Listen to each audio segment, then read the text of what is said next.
J'ai été agressée par mon mari et remplacée par une femme plus jeune après 40 ans de mariage.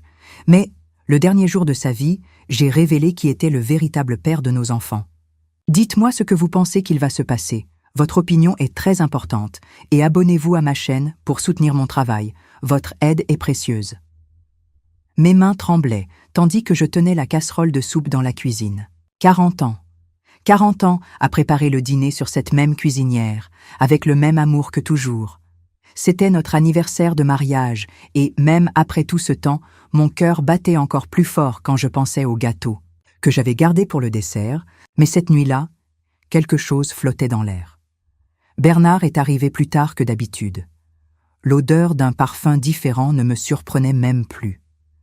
À 76 ans, j'avais appris à faire semblant de ne pas remarquer ces choses.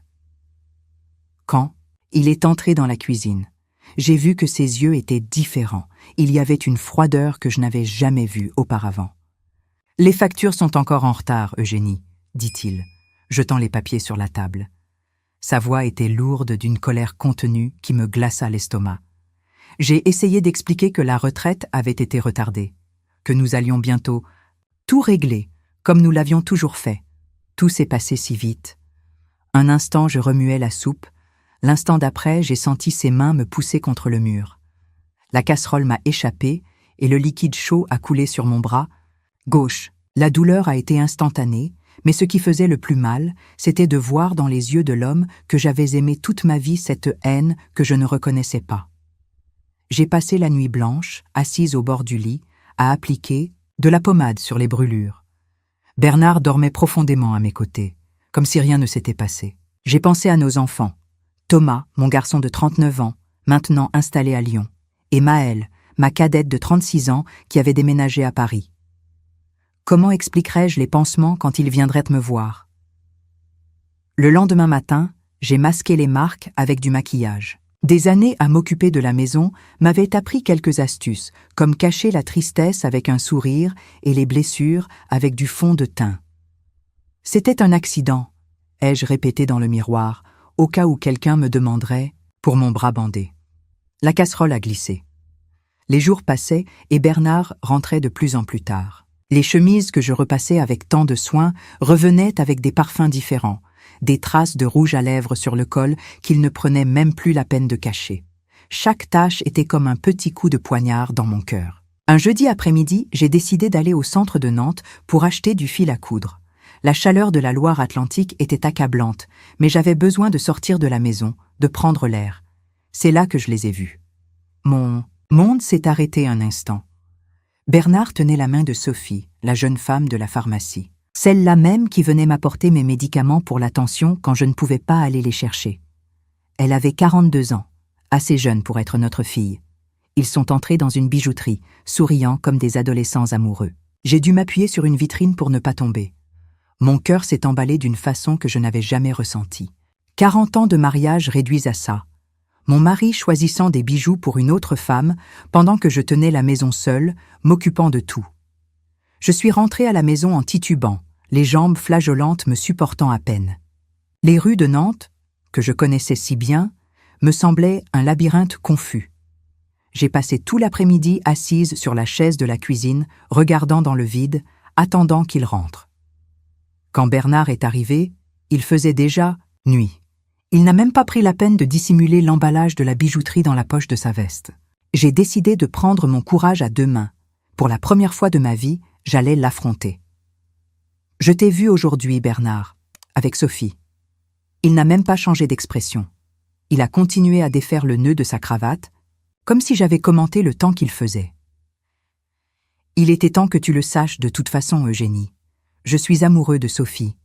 J'ai loué un appartement pour nous deux. » Le sol s'est dérobé sous mes pieds. 40 ans. 40. En dédié à cet homme, à cette maison, à cette famille.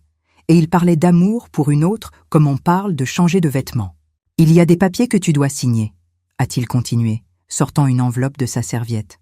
« C'est le divorce. Tu gardes 1/3 de la maison. » 1/3 ? Ma voix est sortie faible.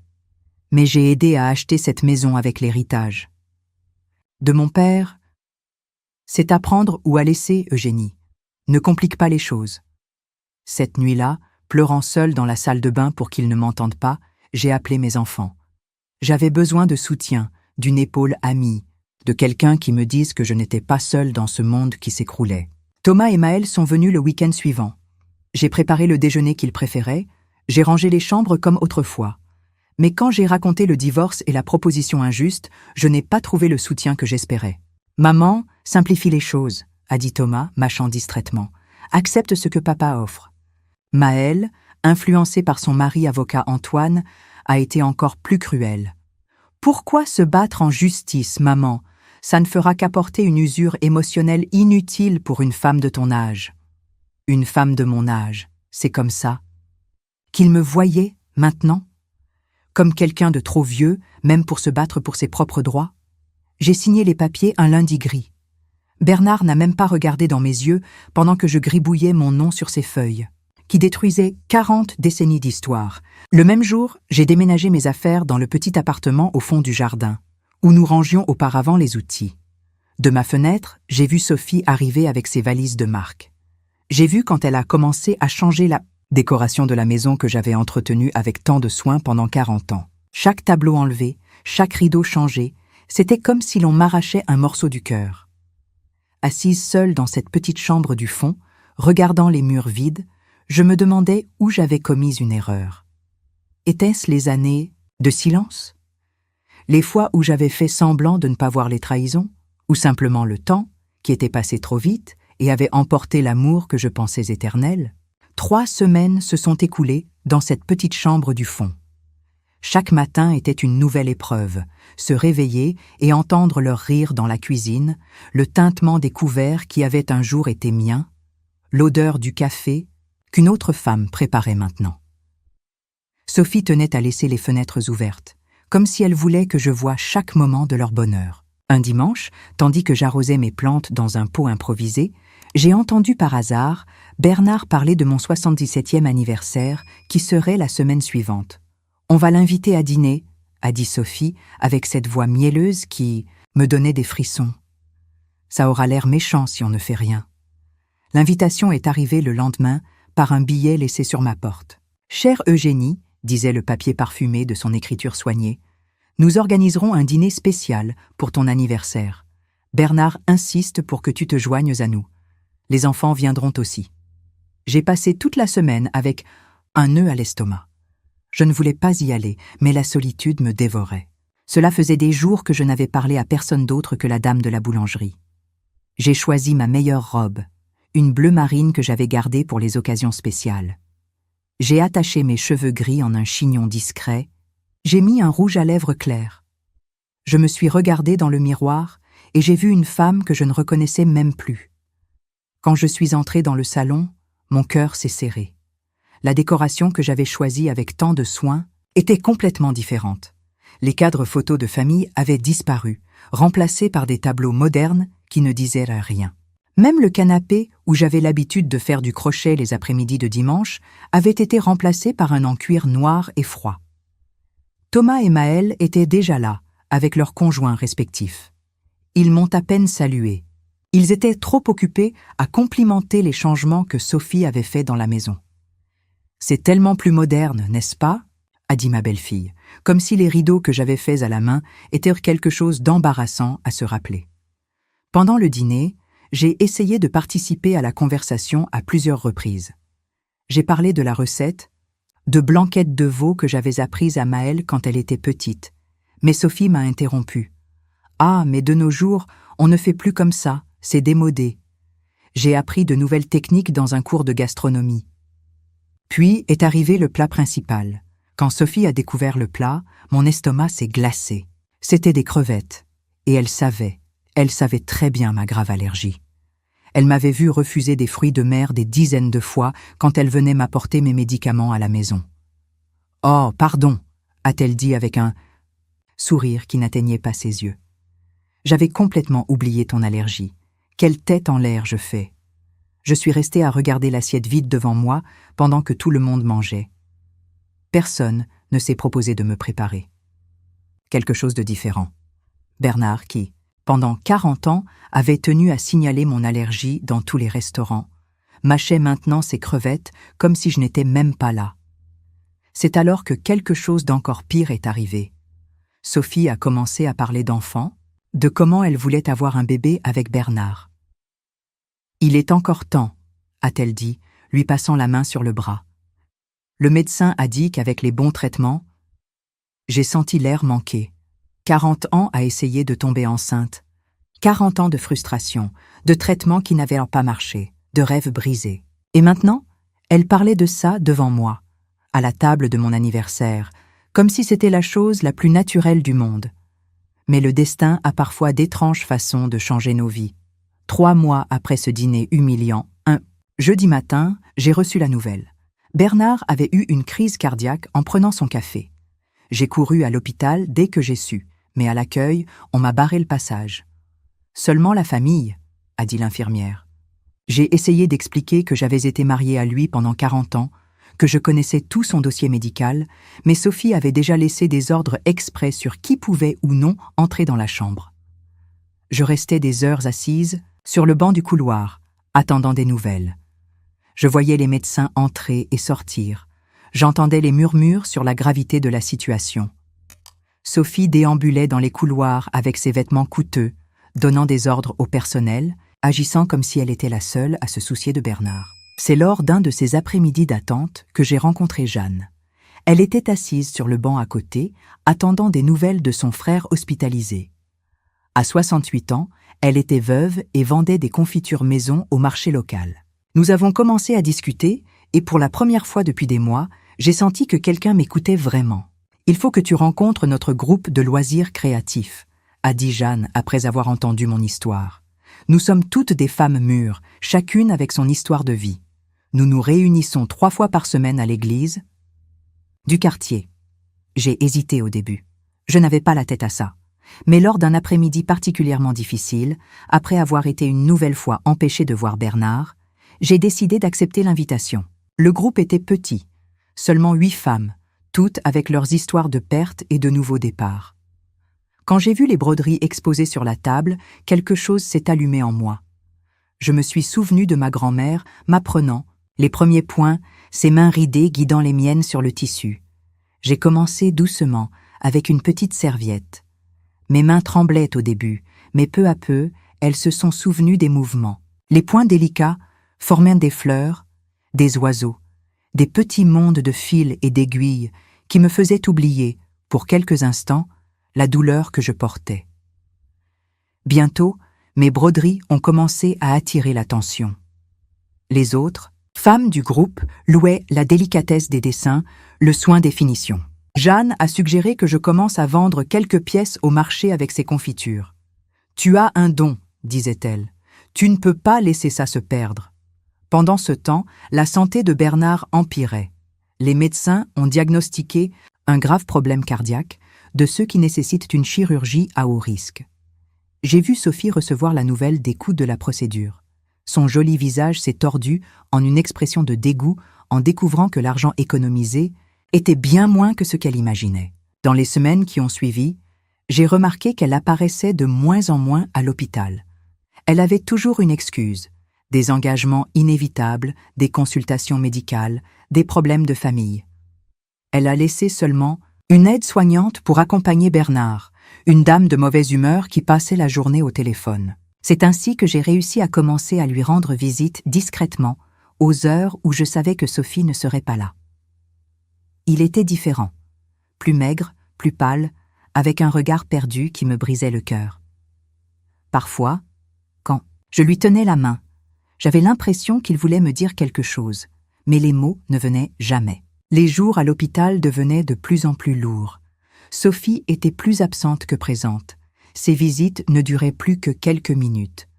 Elle entrait dans la chambre, ajustait l'oreiller de Bernard avec des gestes impatients et inventait vite une excuse pour partir. Je voyais dans ses yeux cette lueur d'ambition s'éteindre, remplacée par une irritation mal dissimulée chaque fois que les médecins parlaient des coûts du traitement. Par un après-midi particulièrement chaud, tandis que je brodais un jeu de serviettes dans la salle d'attente, j'ai entendu par inadvertance une conversation téléphonique. « Ce n'est pas ce que j'avais prévu, Régine. Je pensais qu'il avait… » beaucoup plus d'argent de côté. Et maintenant, il y a ces dépenses absurdes avec l'hôpital, les médicaments, l'aide soignante. Mes mains ont tremblé en tenant l'aiguille. Pendant 40 ans, j'avais géré chaque centime que Bernard gagnait. Je savais exactement combien nous avions économisé et combien nous avions dépensé pour ces problèmes de jeu que personne d'autre ne connaissait. Sophie s'était illusionnée avec une vie de luxe qui n'avait jamais existé. La même semaine, elle a annoncé qu'elle devait voyager. « Ma sœur est malade à Nice », a-t-elle dit à l'infirmière-chef, ajustant son sac, de marque sur son épaule.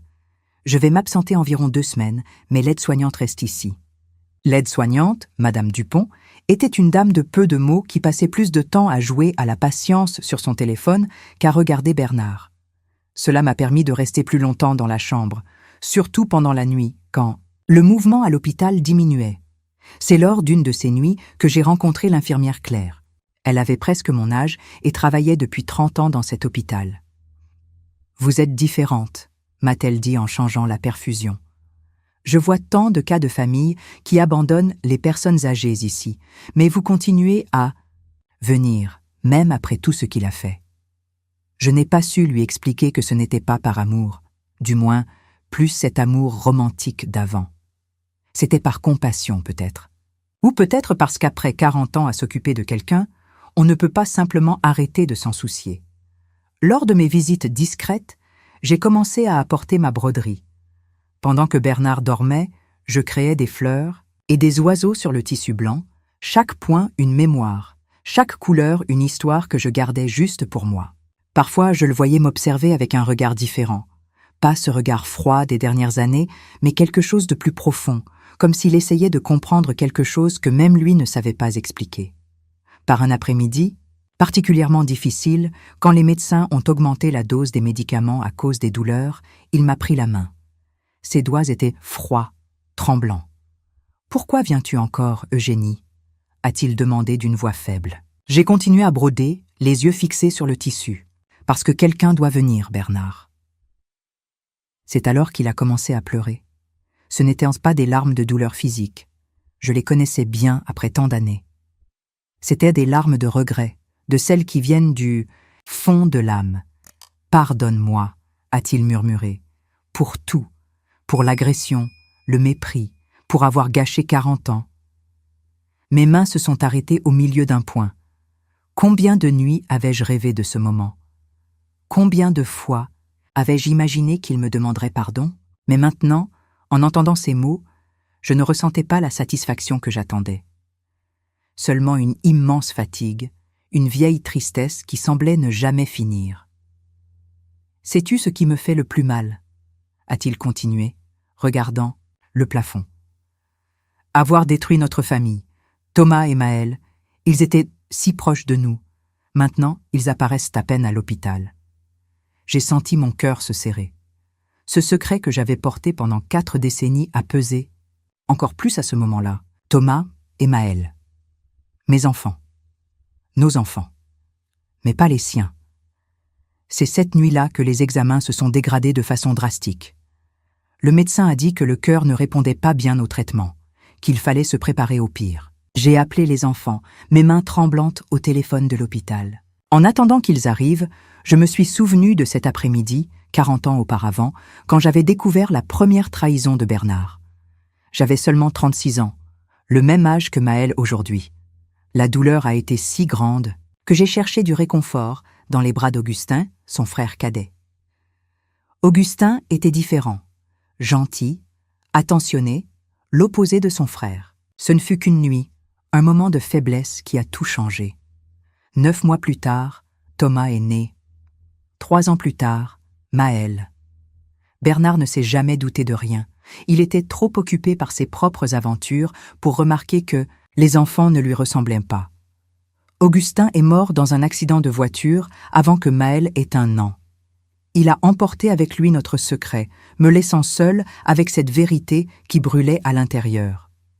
Pendant 40 ans, j'ai gardé cette histoire au fond de mon cœur, protégeant mes enfants d'une vérité qui aurait pu détruire leur vie. Mes pensées ont été interrompues par le bruit de pas pressés dans le couloir. Thomas et Maëlle étaient arrivés, les visages marqués par l'inquiétude et la fatigue du voyage. Quand ils sont entrés dans la chambre, Bernard a ouvert les yeux. Un instant, j'ai revu en lui ce même regard perdu de quand les enfants étaient en petits. Un regard de qui aime, mais ne sait pas exprimer cet amour. La machine qui mesurait les battements a commencé à biper plus fort. Les infirmières sont entrées en courant, vérifiant les appareils, ajustant les médicaments. Mais je savais, rien qu'à le regarder, que l'heure approchait. 40 ans d'histoire étaient sur le point de se terminer dans cette chambre d'hôpital.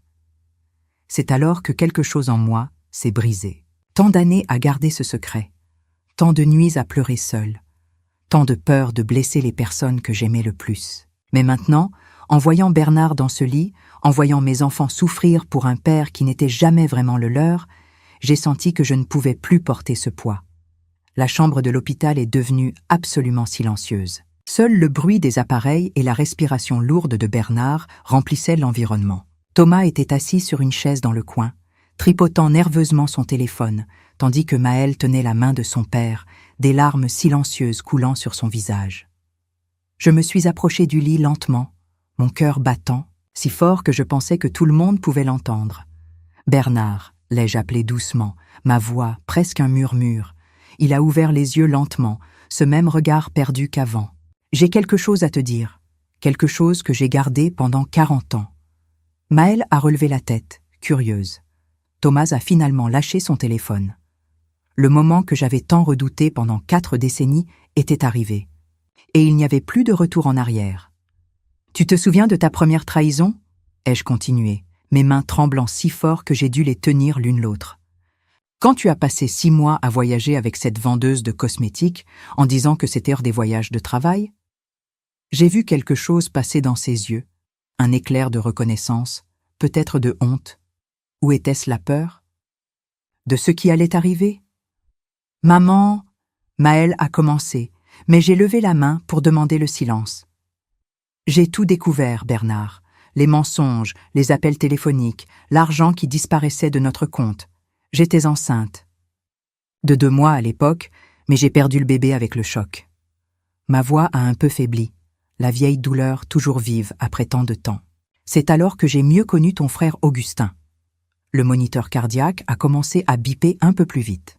Bernard a essayé de bouger dans le lit, mais il était trop faible. Augustin m'a consolé. Il m'a écouté quand tu n'étais pas là. Il a été gentil quand tu ne savais que blesser. J'ai fermé les yeux un instant, les souvenirs de cette époque revenant comme un film. Ce n'était qu'une nuit, Bernard. Une seule nuit qui a tout changé. Thomas s'est levé brusquement de la chaise.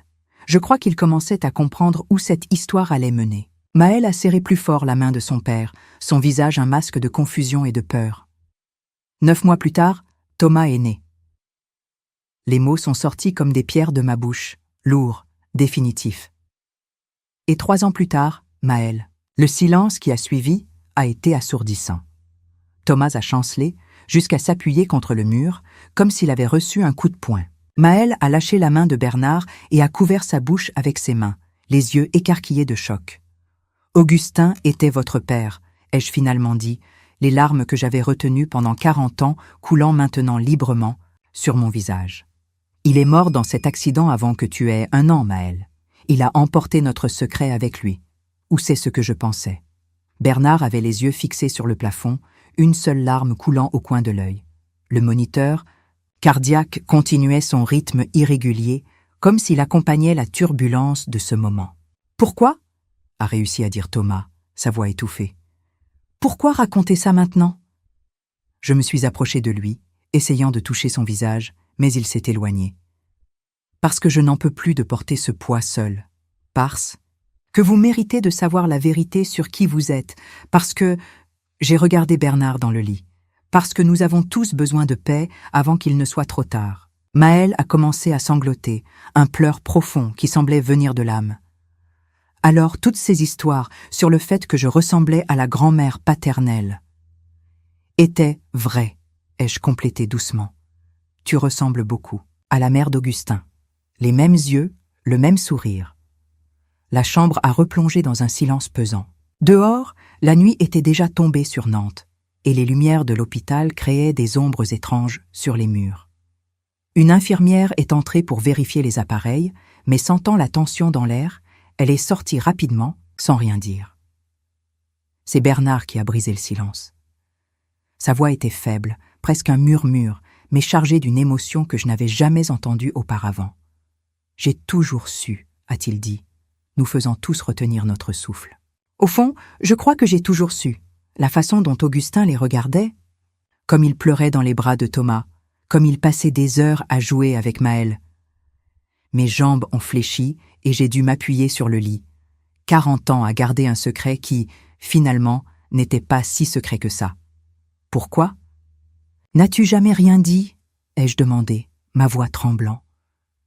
Pour la même raison que tu l'as caché, a-t-il répondu, ses yeux rencontrant les miens pour la première fois depuis longtemps. Pour les protéger, et peut-être parce que je le méritais. Thomas s'est approché lentement du lit, ses yeux rouges à force de pleurer. J'ai des souvenirs de lui, de l'oncle Augustin, des souvenirs qui n'avaient jamais eu de sens jusqu'à maintenant.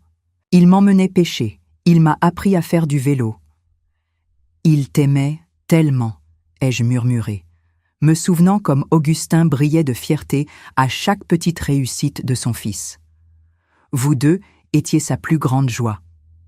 Maëlle, qui était restée silencieuse jusque-là, a levé son visage marqué par les larmes. Et moi, il m'aimait aussi. Mon cœur s'est serré encore plus fort. Plus que tout au monde, ma fille. Dans les derniers mois avant l'accident, il passait des heures à te bercer, à te chanter cette chanson que tu aimais tant. Au clair de la lune, a-t-elle complété, ses yeux se remplissant de nouvelles larmes. Je me souviens de la voix. J'ai toujours cru que c'était un rêve. Le moniteur cardiaque a commencé à biper plus lentement, un son qui m'a glacé l'estomac.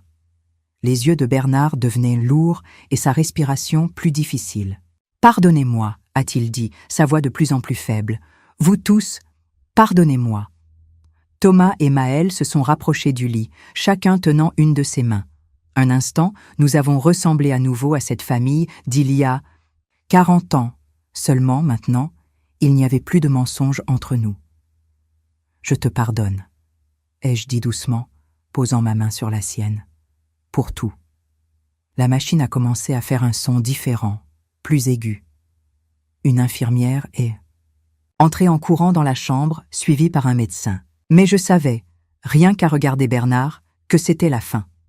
Ces derniers instants ont été silencieux. Plus aucun mot n'a été prononcé. Il n'était pas nécessaire. 40 ans de secrets, de mensonges et de douleurs avaient finalement pris fin une nuit d'hôpital à Nantes. Quand le médecin a déclaré l'heure, il n'y avait plus de larmes à pleurer. Seulement un silence lourd, rempli de vérités nouvellement découvertes et d'un avenir incertain devant nous. Les jours qui ont suivi ont été comme un rêve brumeux. Sophie est revenue en catastrophe lorsqu'elle a appris la nouvelle, mais il était déjà trop tard. Je l'ai vue entrer dans la chambre d'hôpital, tout apprêtée et parfumée comme toujours, pour ne trouver qu'un lit vide et une infirmière changeant les draps. « Où sont les papiers ?» a été la première chose qu'elle a demandé, ajustant son sac de marque sur son épaule. « Il doit y avoir une assurance, un compte bancaire. » L'infirmière Claire, qui rangeait la chambre, a simplement secoué la tête en signe de désapprobation. Moi, assise sur le banc du couloir avec ma broderie sur les genoux, j'ai senti une paix étrange m'envahir. Ce n'était plus mon rôle de m'inquiéter de ces choses. Thomas et Maëlle ont passé la semaine suivante avec moi dans le petit appartement du fond. Il y avait tant de questions, tant d'histoires à raconter, tant de vides à combler. Parfois, je les voyais regarder de vieilles photographies, cherchant les traits d'Augustin sur leur propre visage. « J'ai quelques lettres de lui », ai-je avoué un soir, sortant une vieille boîte de sous le lit. « J'ai tout gardé pendant ces décennies. Il vous écrivait, vous savez, des lettres que je n'ai jamais pu vous donner. » Maëlle a pris les papiers jaunis d'une main tremblante. L'écriture d'Augustin, forte et décidée, remplissait des pages et des pages d'amour et de rêves jamais réalisés. « Ma petite Maëlle », a-t-elle lu à voix haute, les larmes coulant sur son visage. « Aujourd'hui, tu as fait tes premiers pas. J'étais sur le balcon avec ta mère quand c'est arrivé. Tu es tombé 3 fois, mais tu t'es relevé 4.